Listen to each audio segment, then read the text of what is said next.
Assalamualaikum warahmatullahi wabarakatuh. Kali ini kita akan mempelajari tentang sifat-sifat himpunan. Di dalamnya akan kita pelajari kardinalitas himpunan, himpunan yang ekuivalen, himpunan bagian, himpunan yang sama, dan himpunan kuasa.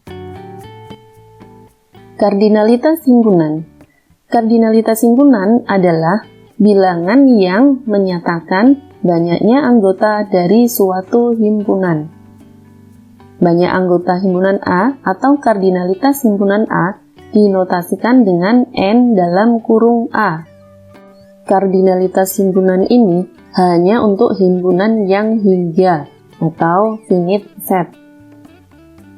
Himpunan hingga atau finite set adalah himpunan yang memiliki anggota hingga atau bisa kita hitung. Contoh, A, himpunan yang anggotanya 1, 2, 3, 4. Ini termasuk himpunan hingga karena kita bisa mengetahui banyaknya anggota ada berapa, yaitu ini ada 4 anggota.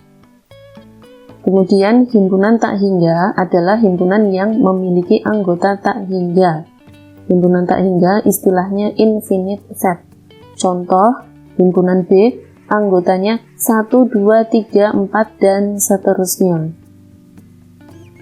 Ini merupakan himpunan tak hingga karena anggotanya ini tidak terbatas. Kita tidak bisa menghitung banyaknya anggota ada berapa.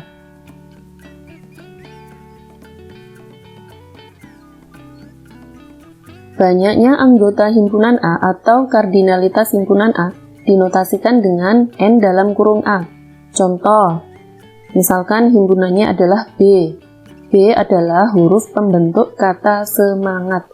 Jika didaftarkan anggotanya, himpunan B, anggotanya yaitu S, E, M, A, N, G, T. Jadi ini ada A-nya 2 ya. Cukup kita tulis 1 saja. Kemudian banyak anggota B ada 7, dinotasikan dengan NB sama dengan 7. Himpunan yang ekuivalen. Himpunan A dan B dikatakan himpunan ekuivalen jika banyaknya anggota kedua himpunan tersebut sama. Contoh, A adalah himpunan yang anggotanya 1, 2, dan 3. Maka NA atau banyaknya anggota himpunan A ada 3. B, himpunan yang anggotanya 4, 5, 6. Maka NB atau banyaknya anggota himpunan B ada 3. Nah, karena NA sama dengan NB atau banyaknya anggota himpunan A sama dengan banyaknya anggota himpunan B, maka A ekuivalen dengan B. Dinyatakan dengan tulisan seperti ini.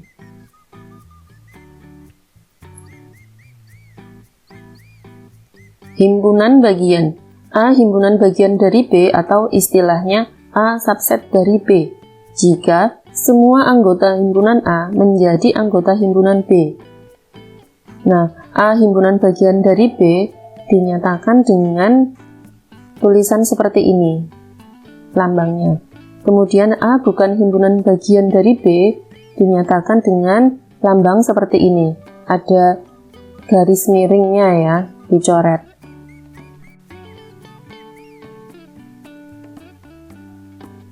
Contoh, diketahui A himpunan yang anggotanya 1 dan 2, B himpunan yang anggotanya 1, 2, dan 3. Nah, kalau kita lihat di sini, anggota A yaitu 1 ada di B, kemudian 2 juga ada di B. Artinya, semua anggota A menjadi anggota B. Nah, yang seperti ini dinamakan A himpunan bagian dari B ya. Semua anggota A menjadi anggota himpunan B.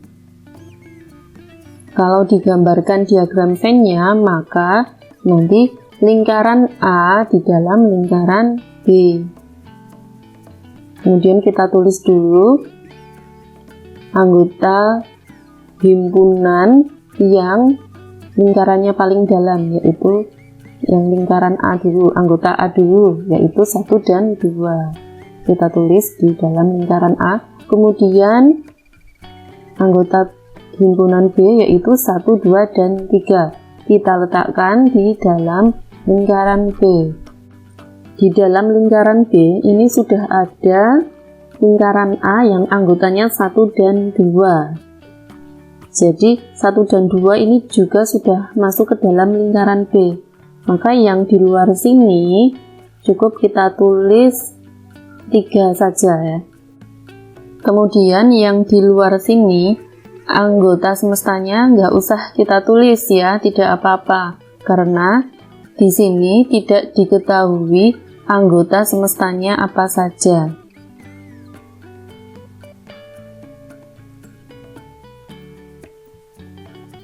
Benar atau salah pernyataan berikut ini? Diberikan himpunan-himpunan P yang anggotanya X dengan X bilangan asli.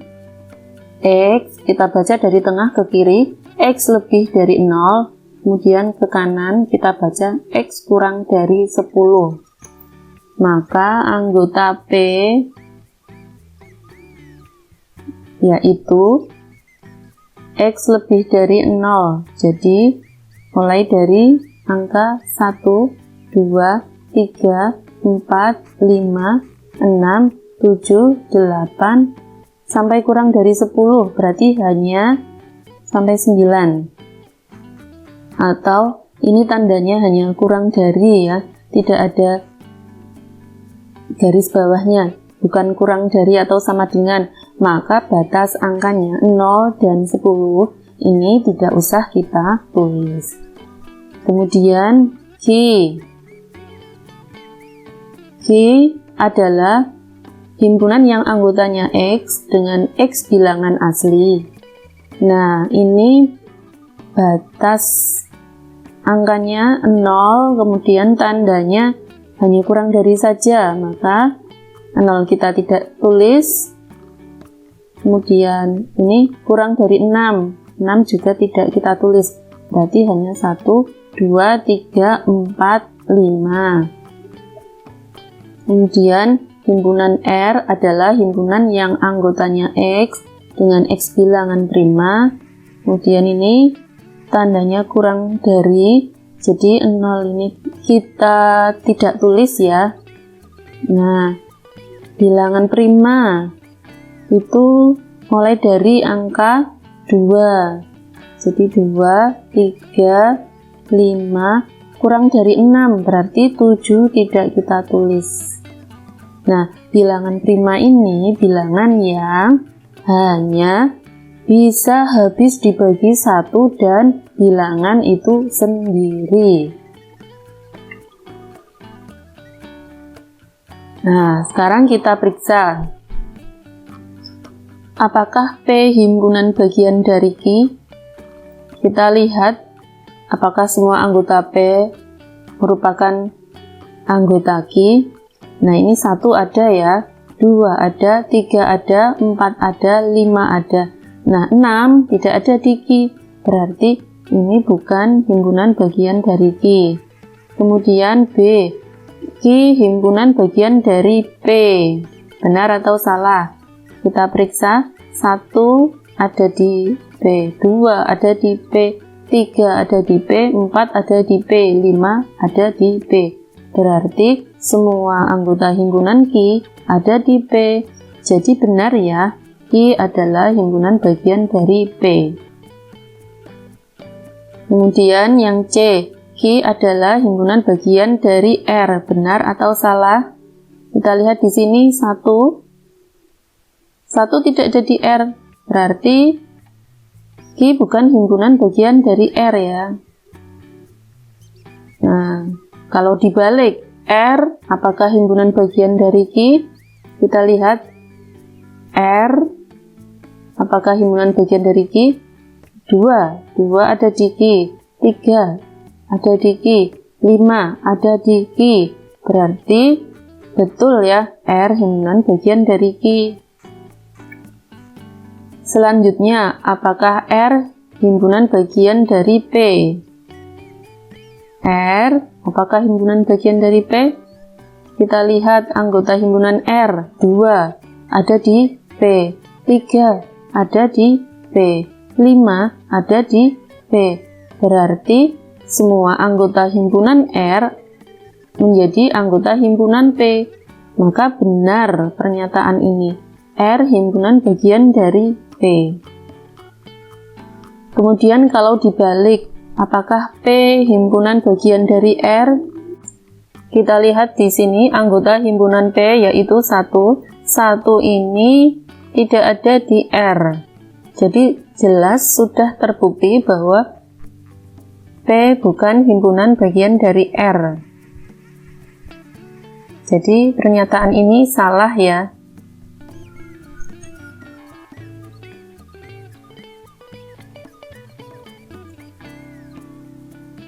Contoh lain, himpunan yang anggotanya 1, 2, dan 3. Apakah merupakan himpunan bagian dari himpunan yang anggotanya negatif 1, 0, 1, 2, dan 3? Kita lihat di sini, apakah semua anggota himpunan yang di sebelah kiri merupakan anggota himpunan yang sebelah kanan? Kita lihat 1 ada di sini, 2 juga ada, 3 juga ada. Maka pernyataan ini benar ya, merupakan himpunan bagian. Selanjutnya, apakah himpunan yang anggotanya negatif 1 dan 1 merupakan himpunan bagian dari himpunan yang anggotanya 0, 1, 2, dan 3? Nah, kita lihat di sini negatif 1 ternyata tidak ada di himpunan yang ini. Maka pernyataan ini salah ya. Ya, seharusnya ini bukan himpunan bagian. Selanjutnya, apakah A himpunan bagian dari himpunan yang anggotanya A dan B? Nah, ini tidak ada kurung kurawalnya ya. Berarti penulisannya ini salah. Akan menjadi benar jika ditulis seperti ini, diberi kurung ya A-nya, atau jika tidak diberi kurung A-nya, maka menulisnya seperti ini. Jadi ini dibaca A adalah anggota himpunan dari himpunan yang anggotanya A dan B. Seperti ini penulisannya. Selanjutnya, apakah himpunan yang anggotanya 1, 2, dan 3 merupakan himpunan bagian dari himpunan yang anggotanya 1, 2, dan 3? Nah, ini semua anggota yang di sebelah kiri ini ada di sebelah kanan. Nah, maka ini merupakan himpunan bagian. Nah, padahal himpunannya ini sama ya. Nah, artinya setiap himpunan merupakan himpunan bagian dari himpunan itu sendiri. Nah, kemudian jika himpunannya kosong, apakah himpunan kosong merupakan himpunan bagian dari A, B, C, dan D? Nah, ini benar ya. Mengapa? Karena himpunan kosong itu merupakan himpunan bagian dari setiap himpunan. Sehingga himpunan kosong juga merupakan himpunan bagian dari himpunan kosong itu sendiri. Pernyataan ini benar. Nah, sekarang akan kita buktikan mengapa himpunan kosong merupakan himpunan bagian dari setiap himpunan.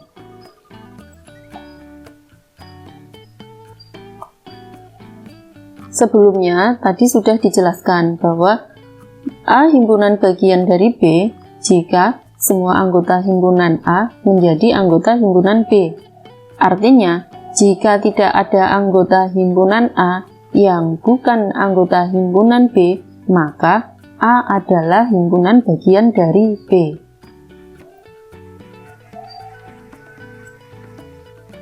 Contoh, misalkan A himpunan yang anggotanya 1 dan 2, B himpunan yang anggotanya 1, 2, dan 3.